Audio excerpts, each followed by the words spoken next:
अस्सलाम वालेकुम and welcome to game set match. I hope आप लोग खैरियत से होंगे और अच्छे से अपना ख्याल रख रहे होंगे। Another day another show and major focus होगा जी पाकिस्तान टूर करिए नीदरलैंड्स का। आप लोगों को पता ही है पहला ओडीआई खेला गया कल और क्या हुआ उस ओडीआई में, उस हवाले से डिस्कस होगा काफ़ी पाकिस्तान की क्रिकेट में क्या हो रहा है और बिकॉज एशिया कप की भी साथ साथ तैयारियां चल रही हैं बैकग्राउंड में, उस हवाले से भी डिस्कशन होगी। मैं हूँ सवेरा पाशा और मेरे साथ मौजूद है अदील अजहर एंड अस्सलाम वालेकुम, गुड इवनिंग आप सबको। और जब सवेरा कहती है अनदर डे, मेरे ख्याल से कहना अनदर रेनी डे है इन कराची और कराची में आज फिर बारिश हो रही है। और अभी हम जब आ रहे थे स्टूडियो में तो फिर सीन लग रहा था कुछ बारिश का, लेकिन बारिश जो है वो पाकिस्तानी क्रिकेट के चाहने वालों के क्या जज्बात को डैम्प कर देगी। वेल हमारे तो जज्बात डैम्प नहीं हो रहे, लेकिन हमारी क्रिकेट टीम के बहरहाल जो हालात हैं उस पर आज हम ज़रा तफसील से ज़रा बात करेंगे। और हम दोनों जब एक फ्रेम में आपको ओपनिंग फ्रेम में साथ नज़र आ रहे हैं, उसका मतलब ये कि हमारे साथ मेहमान भी होंगे। मेहमान कौन है थोड़ी देर में आपको इंट्रोडक्शन कराते हैं, लेकिन हस्बे मामूल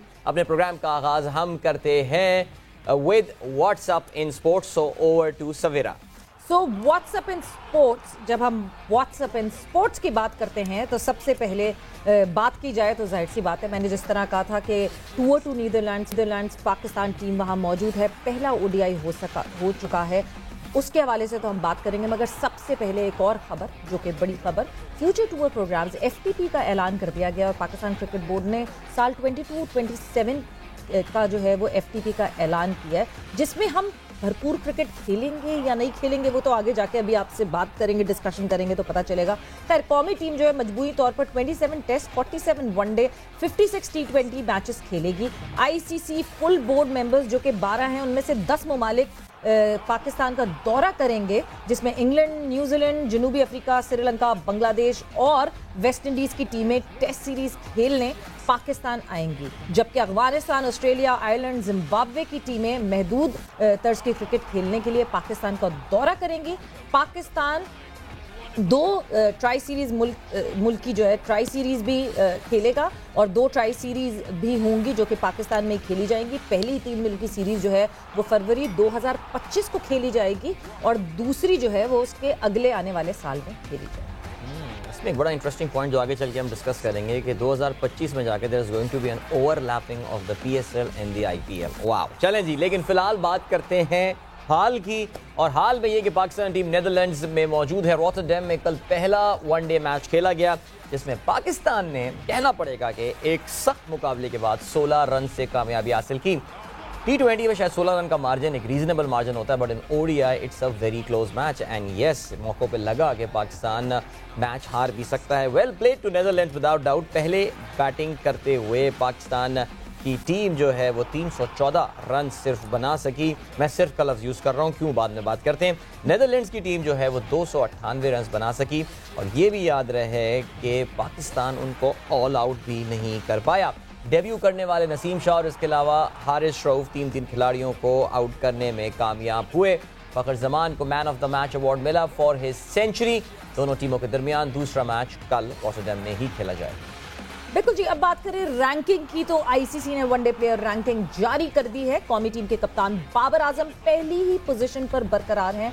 नीदरलैंड्स के खिलाफ पहले वनडे में 74 रन बनाने के बाद बाबर आजम ने अपनी रैंकिंग के पॉइंट्स जो हैं वो उसमें इजाफा ज़रूर हुआ है। 2 रन पर आउट होने वाले इमामुल हक की दूसरी पोजीशन अभी भी बरकरार है। जनूबी अफ्रीका के वेंडर डिसॉन तीसरे नंबर पर वो मौजूद हैं। और बॉलर्स की रैंकिंग में अगर बात करें तो शाहीन शाह आफरीदी 2 दर्जे उनका जो है वो डिमोशन हुआ है, 2 दर्जे और 5वें नंबर पर चले।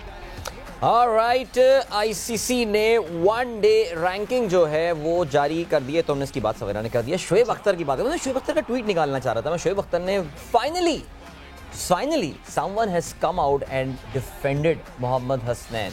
शोएब अख्तर जो हैं उन्होंने अपने ट्वीट के जरिए मार्कस स्टोइनिस को जो है वो एक, मैं कहूँगा कि काफ़ी सख्त लैंग्वेज इस्तेमाल की है। क्या इंसिडेंट हुआ है, we have talked about that. 100s के मैच में स्टोइनिस जब आउट हुए थे हसनैन की गेंद पर, तो उन्होंने जो है वो इशारा किया आउट होते हुए जब जा रहे थे कि ये अभी भी जो है ये जर्क कर रहा है, ये अभी भी बट्टा मार रहा है। सो उस पे शोएब अख्तर ने कहा कि तुम्हारी हिम्मत कैसी हुई ऐसी हरकत करने की। क्या बात है। इंटरनेशनल क्रिकेट काउंसिल भी इस हवाले से खामोश है। शोएब अख्तर का ये कहना है कि 100 के दौरान हसनैन के बॉलिंग एक्शन के हवाले से स्टॉइनस का ये इशारा इंतहाई शर्मनाक था. Well said Shoaib Akhtar. I think more players should have come forward and defended us. Definitely they should have come forward because ये जो है जो स्टॉइनस ने किया था इट वाज टोटली एक तो बिल्कुल जो गेम स्पिरिट ऑफ गेम की बात करते हैं उसके हिसाब से तो बिल्कुल ही कोई गई गुजरी चीज़ थी. मगर I am happy that someone has said something. जब बात करें अच्छी चीज़ों की, अच्छी खबरों की, पाकिस्तान वुमेन क्रिकेट पर यूजुअली ज़रा कम आती हैं अच्छी खबरें, मगर जब आती हैं तो बहुत अच्छी आती हैं. और जिस तरह फातिमा सना ने लास्ट ईयर भी हमें एक अच्छी खबर इस तरह दी थी कि ICC emerging cricketer of the year वो बनी थी. सो अब एक और अच्छी खबर आई दैट पाकिस्तान की जो वुमेन क्रिकेट की उभरता हुआ सितारा फातिमा सना वेस्ट इंडीज़ में क्रिकेट खेलने का उनका मुआहदा हो गया. और वेस्ट इंडीज़ की अगर मैं बात करूं तो ऑलराउंडर फातिमा सना ने वुमेन कैरेबियन प्रीमियर लीग और 60 टूर्नामेंट खेलेंगी वो, उनका मुआहदा उस चीज़ का हो गया. और वो कैरेबियन लीग में बारबुडास रॉयल्स की नुमाइंदगी करेंगी. फातिमा पहले 24 से 28 अगस्त तक वुमेन 60 टूर्नामेंट और फिर 31 अगस्त से वुमेन कैरेबियन प्रीमियर लीग खेलेंगी.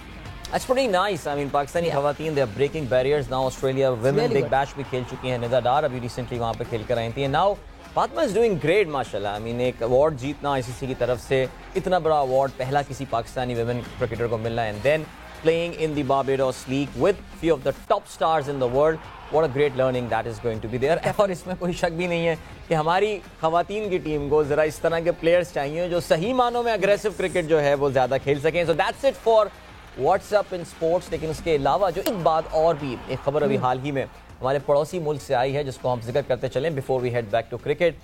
ये चीज़ें थे जो जनरली हम पाकिस्तान फुटबॉल फेडरेशन के हवाले सुन रहे होते हैं, बल्कि अभी रिसेंट टाइम्स में हमने पाकिस्तान फुटबॉल फेडरेशन को काफ़ी कवर भी किया. सस्पेंशन फ्रॉम फीफा और जो नॉर्मलाइजेशन कमेटी बनाई गई है और फिर पाकिस्तान की रिजेम्पशन, उनकी सस्पेंशन ख़त्म होना, and the road to redemption, the road to recovery for Pakistan football federation. Now, interestingly, the Indian Football Federation has also been suspended by FIFA. उनको जो है वो बैन कर दिया गया है.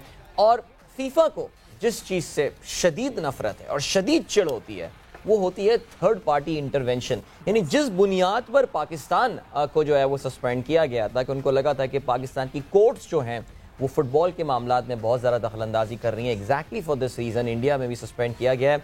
वही पॉलिटिकल प्लेयर्स हैं, वही जाने पहचाने चेहरे हैं. पाकिस्तान में भी वही लोग थे. इंडिया में प्रफुल्ल पटेल हैं जो 12 साल से या उससे भी ज़ायद जो हैं वो इंडियन फुटबॉल फेडरेशन के सदर रहे हैं. लेकिन बहरहाल इंडिया के लिए इस लिहाज से ये काफ़ी बड़ा एक धचका है कि they were suppose to host the under 17 FIFA women world cup, जो कि इंडिया की तारीख का सबसे बड़ा इंटरनेशनल फुटबॉल टूर्नामेंट होना था. और अब इस सस्पेंशन के बाद से India will not be hosting that tournament. Big blow to them. और कभी भी पाकिस्तान फुटबॉल के हवाले से किसी एक्सपर्ट से हम बात कर रहे होंगे, we'll talk in detail about this thing.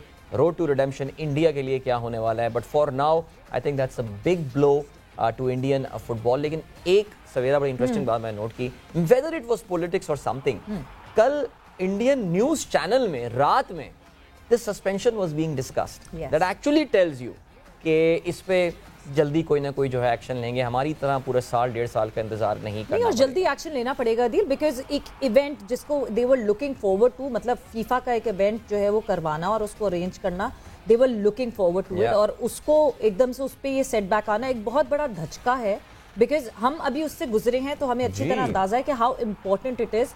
और सबसे बड़ी बात यह है कि फीफा ने स्पेशली लिखा कि यूनोनिमसली ये डिसीजन आया है, which means there were no opposing members जिन्होंने इस बात पे अपोज किया, एंड एवरीवन वाज ओके कि हाँ जी ऑल फुटबॉल फेडरेशन जो है, ऑल इंडिया फुटबॉल फेडरेशन जो है उसको बैन कर दिया जाए. So that is a very very big concern. Absolutely and very embarrassing as well. बहरहाल जी फुटबॉल का जिक्र तो बाद में आगे लेकर चलेंगे, लेकिन अब बात करते हैं क्रिकेट की. Our season has properly started now. It's a very limited overs dominated cricket dominated season और उसमें पहला मैच पाकिस्तान नेदरलैंड्स के खिलाफ खेल चुका है. इस मैच पे बात करेंगे, जो FTP रिलीज़ हुआ है उस पे बात करेंगे और बहुत सारे टॉपिक्स हैं उनमें बात करने के लिए हमारे साथ मौजूद हैं पाकिस्तान के मैं ये कहूँगा कि अपने ज़माने के, अच्छा वैसे जो हम डिस्कस करने वाले हैं वो ओपनिंग का मैटर भी है.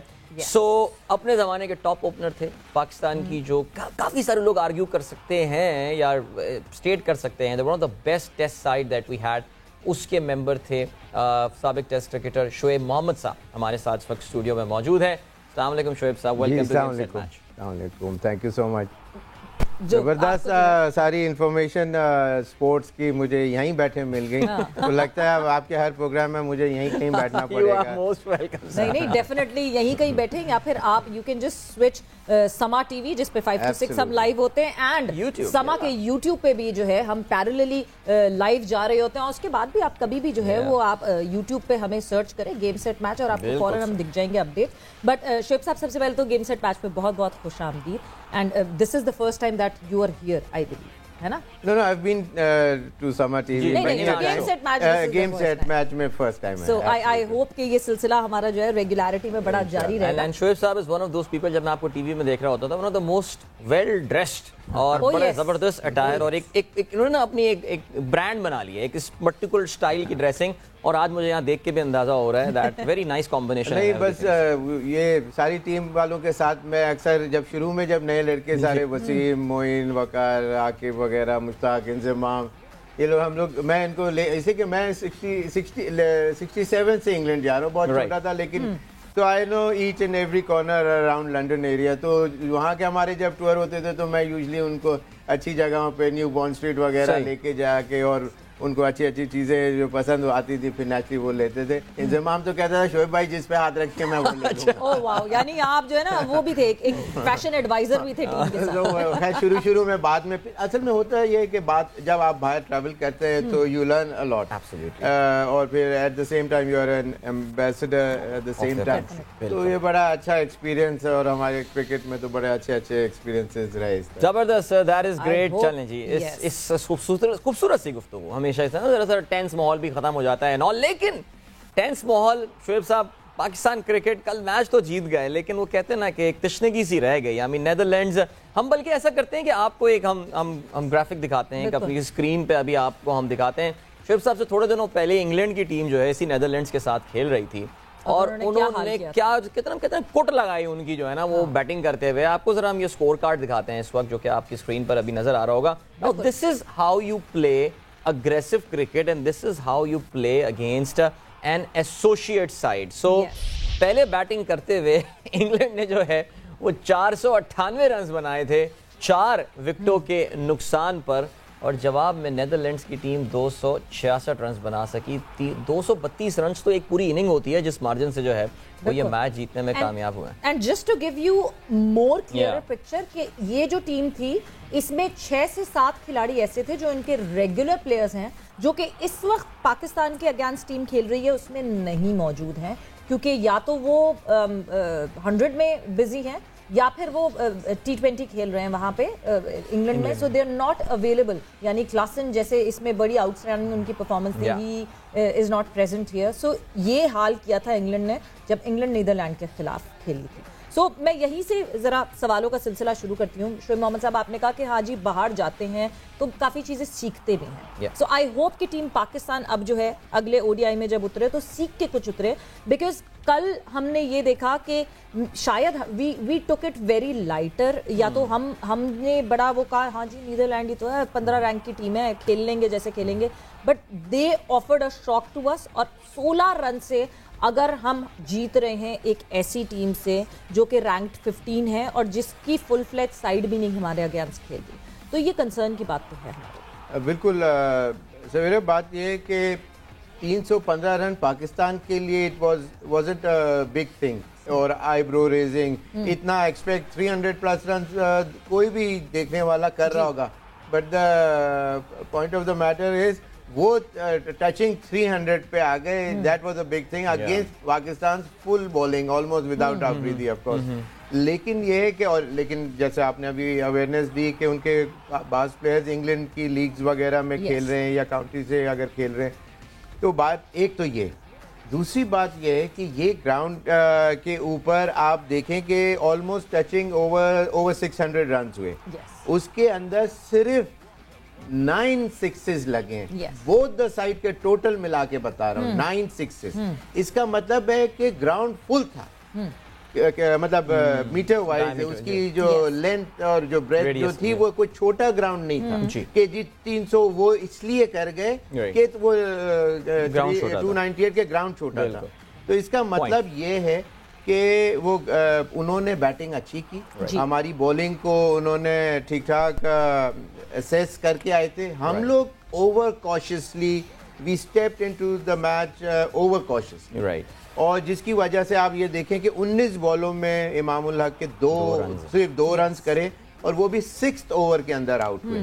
तो इसका मतलब है, और 24th ओवर में 100 रन, मेरा ख्याल से 24th ओवर के करीब 100 का बैरियर क्रॉस हुआ था।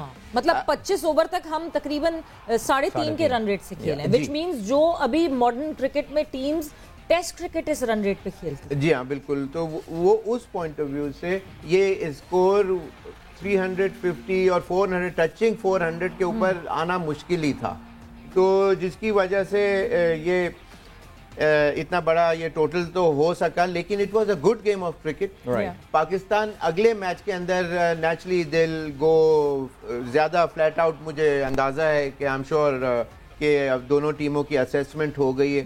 वो तो तकरीबन समवॉट सिमिलर पैटर्न के ऊपर ही खेलेंगे, अपना पोटेंशियल से a shade above और below खेल पाएंगे। They gave their 100% yesterday. लेकिन आप ये देखें, मेरा अंदाजा है कि they were playing against a very big team. Netherlands की टीम बहुत, पाकिस्तान का नाम बहुत बड़ा है क्रिकेट के अंदर।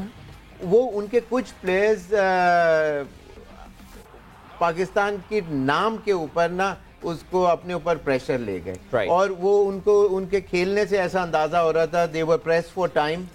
बास और उनकी बॉलिंग की इतनी प्रैक्टिस नहीं है, फास्ट बॉलिंग की, इससे लेकिन 2-3 जो जरा से सही खेलने वाले थे उनको लग ही नहीं रहा था कि ये कोई दुनिया के टॉप मोस्ट प्लेयर्स नहीं हैं, कोई ऑस्ट्रेलिया टीम का या कोई बड़ी टीम का प्लेयर नहीं खेल रहा, ये उस टीम में से ऐसा लगता था पिक एंड चूज करके इधर से खिला दिया गया। इसका मतलब ये है कि उनके पास पोटेंशियल है, उनकी once the full strength is there, I am sure they are gonna do some wonders in times to come. अब अगर जरा हम डायसेक्शन शुरू करें पाकिस्तान की परफॉर्मेंस के हवाले से, सो आपने बिल्कुल एक चीज़ जो पिन पॉइंट की वो ये कि हमारा स्टार्ट तो was poor, was very bad. हो सकता है हम शायद कि इमाम 19 गेंदों पे 2 रन बनाता है, तो चले हम ये बोल देते हैं कि is the number 2 batsman in the world. I mean इमाम के पीछे बड़े रन्स हैं और वो बड़ी कंसिस्टेंसी के साथ परफॉर्म करता है, तो हो सकता है नया मैदान है जहाँ पे ये भी याद रहे कि एक दिन के अलावा हम प्रैक्टिस भी नहीं कर पाए थे बिकॉज बारिशें वगैरह वहाँ पे इतनी हो रही थी, नई कंडीशन में शायद अडेप्ट होने का हम टाइम लगा रहे थे। फ़खर जमान, बाबर आजम ज़ाहिर रन स्कोर करते हैं। जो चीज़ मुझे शुएब साहब परेशान कर रही है और मेरे ख्याल से हर पाकिस्तानी क्रिकेटर को परेशान कर रही होगी, वो मोहम्मद रिजवान की फॉर्म है। Now Rizwan was the linchpin. अगर आप देखें पाकिस्तान क्रिकेट का जो पिछले साल में हमने क्रिकेट खेली है, बाबर के बाद जो बंदा सबसे क्रिटिकल रोल प्ले कर रहा था वो रिजवान था। रिजवान की पिछली 10 इनिंग्स देखें, वो बहुत ही ख़राब परफॉर्मेंस हुई है। और जो मज़ीद परेशानी की बात है सवेरा, वो ये भी है कि उनकी विकेट कीपिंग भी जो है उसमें बहुत ज़्यादा मिसिंग है। यानी हम विकेट कीपर्स के हवाले से we are a very ruthless nation और हम जो है वो छोड़ते नहीं है विकेट कीपर को, ज़रा हम ख़राब कारकर्दगी करते हुए देखते हैं। हमारे पास तो कोई बैकअप भी नहीं है इस वक्त, और चाहे वो रोहेल हो या रोहेल को हमने लिफ्ट नहीं कराई ज़्यादा, हारिस को हमने शुरू में टीम में हमें अंदाज़ा हुआ कि बहुत जल्दी ले आए, सरफराज को तो बिल्कुल मेरे ख्याल से I think it's over now. Sir परेशानी का सबब है ये? बिल्कुल पॉइंट ऑफ कंसर्न तो है इस वजह से कि देखें जब पूरा जब मैच होता है ना, जैसे T20 it's a fast pace game, उसके अंदर चांसेस पीछे बैट्समैन देते भी कम ही हैं, कि एजेस लग रही हैं, जैसे टेस्ट मैचेस वगैरह में अक्सर आप देखते हैं कुछ मौके मिलते हैं T20s में, तो उसमें तो कोप कर लेते हैं रिजवान आसानी से। He is a reasonably good keeper, लेकिन ये कि देखें जिस तरह उसके ऊपर प्रेशर ऑफ बैटिंग भी है, फिटनेस लेवल, अब रेगुलर क्रिकेट जब खेलेगा, चाहे वो किसी भी अपने स्टेज ऑफ उम्र के उसकी ब्रैकेट में होगा, जब क्रिकेट बहुत ज़्यादा खेली जाएगी तो फिर ये सारे कंसर्न्स आएंगे कि जहाँ कोई इंजरी 19-20 कोई निगल है और उसको आप स्ट्रेच कर रहे हैं तो फिर बंदा फंस जाता है, स्लो हो जाता है या कुछ। तो जिस तरह कल रिजवान से भी थोड़ी बहुत मैं समझता हूँ कि जो चीज़ें मिस आउट हुई, कुछ रन आउट या जो स्टंपिंग, 2 दफा उन्होंने स्टंपिंग जो है वो मिस आउट की, तो वो चीज़ें देखनी चाहिए। टेस्ट क्रिकेट में अगर नहीं बन रहा तो वनडे ऐसा फिर भी फॉर्मेट है कि इसके अंदर ये जैसे सलमान की जगह के ऊपर आप इजीली पुश इन कर सकते हैं सरफराज को, या कोई प्रॉपर कीपर को, इसलिए इट्स अ फुल इनिंग्स और like a 50 ओवर मैच, ये कोई तो उस पॉइंट ऑफ व्यू से ये जरूर सोच जरूर डालनी चाहिए। ये नहीं कि सिर्फ रिजवान को इतना मौका दें कि उसकी डिटेरिएशन देखने में आना शुरू हो जाए। ये this is the first phase of it. Yes yes, and specially जिस तरह रिजवान की बैटिंग, पता नहीं, आई पर्सनली फील कि वो बैटिंग जो है वो उनकी कीपिंग में जो है वो इम्पैक्ट ला रहा है, because as a keeper he has been always very strong. But before we go any further discussion को हम यहाँ पे ब्रेक लग जाएंगे, एक ब्रेक पर, और ब्रेक से वापस आएंगे तो डिस्कशन कंटिन्यू करेंगे।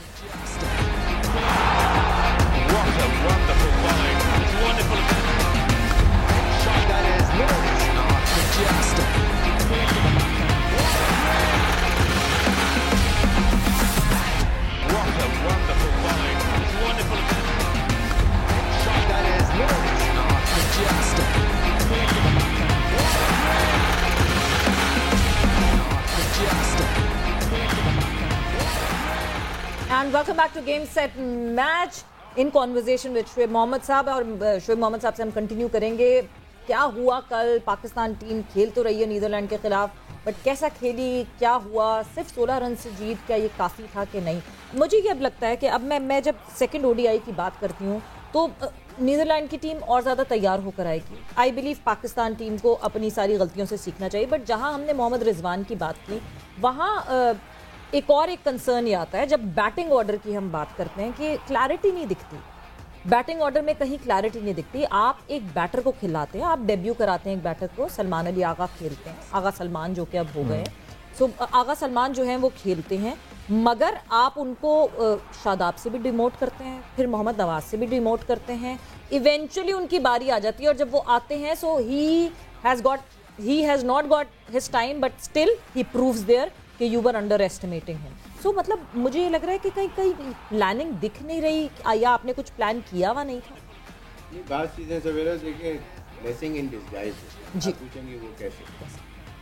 बात ये है कि जिस वक्त ये सलमान जब खेलने के लिए आए तो उस वक्त बिल्कुल डेथ ओवर्स चल रहे थे। अच्छा, आई थिंक शोएब साहब के माइक में कुछ इशू है सर, हम इसको फिक्स करवाते हैं, लेकिन हम ये बात करते हैं। अच्छा जी, इस वक्त हम ऐसा करते हैं कि नेदरलैंड्स चलते हैं, और नेदरलैंड्स में रॉटरडैम में हमारे नुमाइंदे कादिर मौजूद हैं, और कादिर से ज़रा जानने की कोशिश करते हैं कि पहले वनडे मैच के बाद एक तो क्राउड के बारे में जानेंगे, दूसरी ज़रा पाकिस्तान टीम की कारकर्दगी पे भी नज़र डालते हैं। सो अस्सलाम वालेकुम कादिर।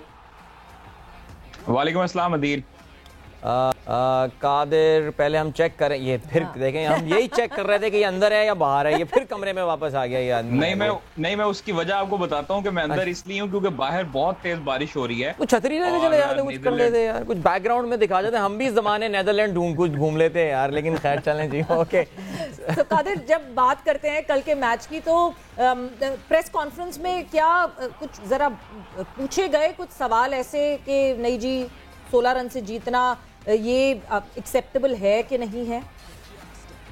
देखिए, जो कल का मैच हुआ है सवेरा, वो ये है, मेरा हम लोगों ने जहाँ तक वॉच किया पूरे 100 ओवर्स जो हमने देखे हैं, उसमें ये था कि पाकिस्तान थोड़ा सा रिलैक्स नजर आया था। पाकिस्तान शायद इस जो है वो अप्रोच से आया था कि ये नीदरलैंड जो है वो छोटी टीम है, लेकिन कोई भी टीम छोटी नहीं होती इंटरनेशनल लेवल पर, और जब खास तौर पर आप किसी के अवे जाते हैं, जब आप किसी के होम टाउन पे जाते हैं, तो उसकी कंडीशंस को समझना खास तौर पर तकरीबन 3 से 4 रोज लगते हैं, कि पाकिस्तान के पास सिर्फ 2 रोज से ट्रेनिंग करने के लिए पाकिस्तान ने जितनी भी कंडीशंस को समझा। अगर आप ऊपर से, जब हम फखर जमान से हमारी पहले बात हुई, पोस्ट मैच जो प्रेस कॉन्फ्रेंस थी, वो फखर जमान आए थे क्योंकि उन्होंने सेंचुरी बनाई थी, और फखर जमान से जब हमारी बात हुई तो उनसे मैंने यही सवाल किया था कि आप, जब हमने देखा कि शुरू के ओवर्स में स्ट्रगल कर रहे थे, इमाम भी जल्दी आउट हो गए, फिर आपके पास बॉल भी जो है वो काफ़ी आ रही थी रुक के, फिर कभी बाउंस हो जाती थी, तो फखर जो है वो काफ़ी अच्छा उन्होंने जवाब दिया। उनका ये कहना था कि ये बाउंसी ट्रैक था, अनइवन सा ट्रैक था, स्पिन को भी अच्छी मदद मिल रही थी, सीम हो रहा था बॉल, और समझ नहीं लग रही थी पिच के लिहाज से, इसलिए शुरू में स्ट्रगल करनी पड़ी थी। अलबत्ता जब बाबर आजम आए थे, इमामुल हक आउट हुए थे, तो उसके बाद से उन्होंने प्लानिंग की थी कि हमने जो है वो अभी विकेट गंवानी नहीं है, तो उसके बाद से हम लोगों ने पार्टनरशिप डेवलप की, सेंचुरी की पार्टनरशिप लगाई।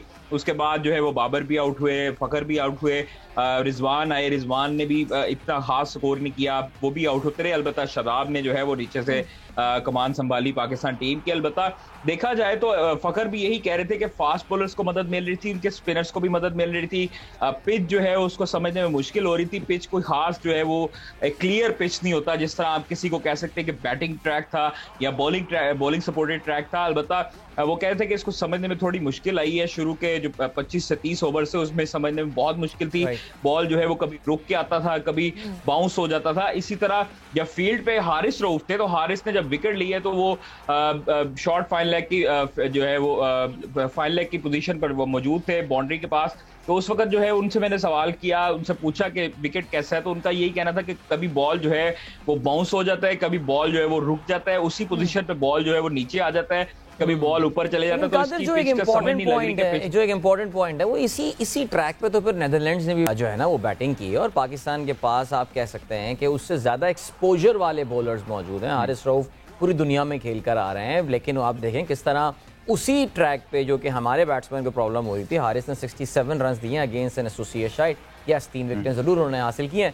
सो क्या बॉलिंग हमारा वीकर लिंक साबित हो रही है कि अगर फर्ज करें हम एक अपनी फुल स्ट्रेंथ बॉलिंग पे जा रहे हैं? तो अभी शोएब मोहम्मद साहब मौजूद हैं और उनसे एक सवाल भी मेरे जहन में इस वक्त आ रहा है जो मैं पूछूंगा, लेकिन क्या आपको भी ऐसा लगता है कि बॉलिंग हमारा वीक लिंक साबित हो रहा है कंपेयर टू बैटिंग? देखिए, बॉलिंग तो वही है जो हमारे पिछले जो सीरीज थी उसके अगेंस्ट खेली। हमारा सिर्फ एक चेंज था, 2 चेंजेस हैं। हसन अली की जगह जो है वो आए और वसीम जूनियर है। उसके बाद अभी शाहीन शाह अफरीदी की जगह नसीम शाह आए। तो नसीम शाह ने कभी महसूस नहीं होने दी शाहीन शाह अफरीदी की। उन्होंने अर्ली ओवर में जिस तरह शाहीन विकेट लेते हैं उसी तरह नसीम ने विकेट ली है। ये मैं आपको बता रहा हूँ कि जब किसी का होम टाउन होता है, जिस किसी की होम ग्राउंड होती है, उसको पिचेस अपनी जो है वो उनको मालूम होती हैं कि किस तरह जो है वो पिच आएगी, बॉल आएगी, रुक के आएगी, ट्रैक जो है वो किस तरह का है। पाकिस्तानियों को जब इमाम का ये सारी डिबेट समझ आती है। कंडीशंस, अडेप्टेबिलिटी, सब टाइम लगता है, सारी चीजें होती हैं। बट रन आउट मिस करना, इसमें कंडीशंस का क्या लेना देना है? कैचेस ड्रॉप करना, इसमें कंडीशंस का क्या लेना देना है? स्टंपिंग के चांसेस मिस करना, इसमें कंडीशन का क्या लेना देना है? बहुत ज्यादा लेड बैक एटीट्यूड था पाकिस्तान टीम का, बिकॉज हमें तो स्क्रीन पे ऐसा लग रहा था, आपको ग्राउंड में ऐसा लग रहा था? देखिए, हमारी नो डाउट इसमें कोई शक नहीं है, बिल्कुल आपने सही पॉइंट उठाया है। हमारी फील्डिंग में काफी फंबल थे, हमारी फील्डिंग जो थी वो काफी पुअर थी।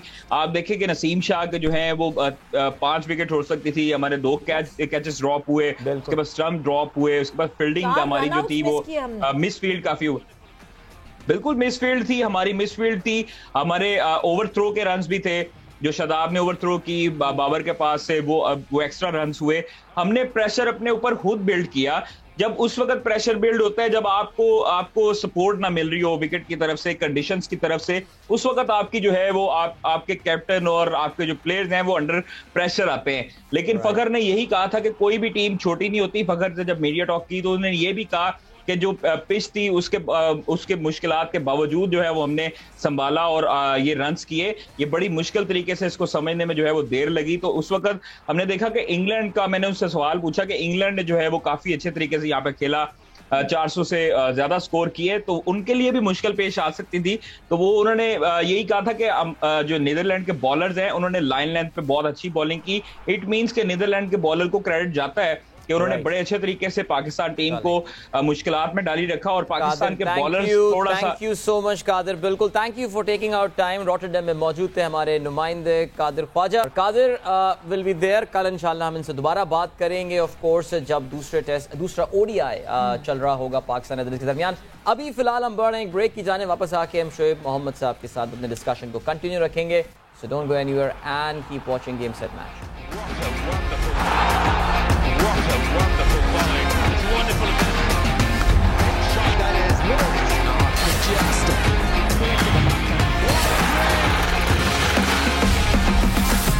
Oh, what a goal. What a wonderful bowling. It's wonderful. That is not majestic. What a wonderful bowling. And welcome back to game set match. Discussion को आगे बढ़ाते हैं। पाकिस्तान वर्सेस नीदरलैंड के हवाले से बात हो रही है, नीदरलैंड वर्सेस पाकिस्तान के हवाले से बात हो रही है, जहां 16 रन से हमारी टीम जीती। सो यस, मैं आपसे पूछी थी, आगा सलमान के हवाले से मैं आपसे बात कर रही थी कि एक बैटर आपने सेलेक्ट किया अपनी 11 में, डेब्यू करवा रहे हैं आप उसको, और आप उससे पहले शादाब को भेज रहे हैं या मोहम्मद नवाज को भेज रहे हैं। एक तो क्या ये आपके प्लान्स बने हुए नहीं हैं कि क्या बैटिंग ऑर्डर का प्लान होगा? दूसरा क्या इससे कॉन्फिडेंस शैटर होता है एक डेब्यूटेंट का? बिल्कुल, बात चीज़ें ऐसी होती हैं, देखें वो डेब्यूटेंट थे, हो सकता है उनके ऊपर ट्रस्ट इसलिए नहीं किया गया कि अगर ये उस वक्त हम लोग को ज़्यादा रन चाहिए थे और शुरू में अगर उससे ज़्यादा मार फास्ट खेलने के लिए कहते तो हो सकता है he could have taken the pressure और वो स्लो खेल जाएंगे तो पाकिस्तान टीम, तो इसलिए रिलायबल जो सीजन प्लेयर थे उनको अप द ऑर्डर दिया, एक चीज़। लेकिन बात चीज़ें, और फिर जब वो आके खेले तो 16 बॉलों में उन्होंने 27 रन किए, 3 चौके शायद लगाए। बात यह है कि बात चीज़ें ब्लेसिंग इन डिस्गाइज होती हैं। लेट ऑर्डर आए, उन्होंने he had to hit out और get runs for the team, और वो eventually he succeeded in it.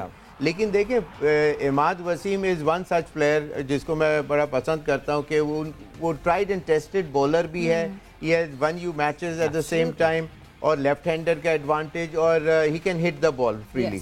तो वो बहुत अच्छे एक उनकी जगह प्लेयर हैं जो एक पॉसिबिलिटी मुझे नजर आ रही है। और केपीएल में इतना जबरदस्त इमाद इस वक्त खेल रहे हैं। अभी कल परसों एक मैच था जिसमें पावर प्ले में इमाद ने हिलने नहीं दिया सामने बैटर को। बिल्कुल ऐसा है। तो लेकिन इसमें सलमान यंगस्टर हैं, अच्छे प्लेयर हैं, लेकिन अभी उस तरह का he has not flourished in such a manner as if he is one of the top most players around Pakistan कि जी इसके बगैर तो टीम नहीं पूरी होती। तो एक चीज़, दूसरी चीज़ ये कि हर मैच सवेरा 400 रन्स करके नहीं जीता जाता, तो according to the situation of the game match लेके चलते हैं। जब जी स्विंगिंग कंडीशंस थी शुरू में, गेंद एयर में भी स्विंग हो रहा था, तो इस वजह से इनको जो शुरू में थोड़ा असेसमेंट टाइम पीरियड था, और फिर वहाँ से उन्होंने दे एक्सेलरेटेड, और फिर 35 ओवर्स में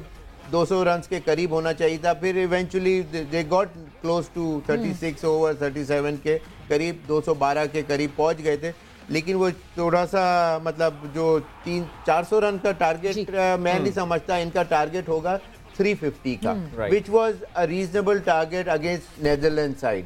वरना मिसाल के तौर पे वो कहते नहीं जी 500 रन करने, तो 500 में पता चला आपके 225 में पूरी टीम आउट हो गई। तो हर मैच को उस तरह से लेके भी चलना पड़ता है, वो भी अपनी जगह एक ज़रूरी चीज़ होती है। और ओवरऑल जो है 29 एक्स्ट्राज दिए हैं पाकिस्तान ने। वो उन्होंने कुछ रन तो अपने बैट से भी किए, लेकिन कुछ पाकिस्तान ऑल्सो हेल्प देम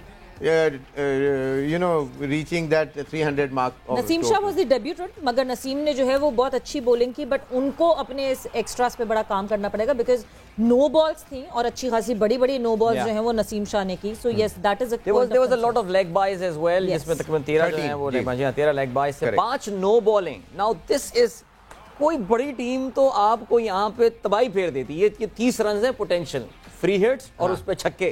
तो ये बहरहाल Sheikh sahab, thank you so much. We have to wrap up our show right now, but आज तफसील से बात किया। I wish we had more time, हम और तफसील से बात करते हैं, because so much to learn from Pakistan.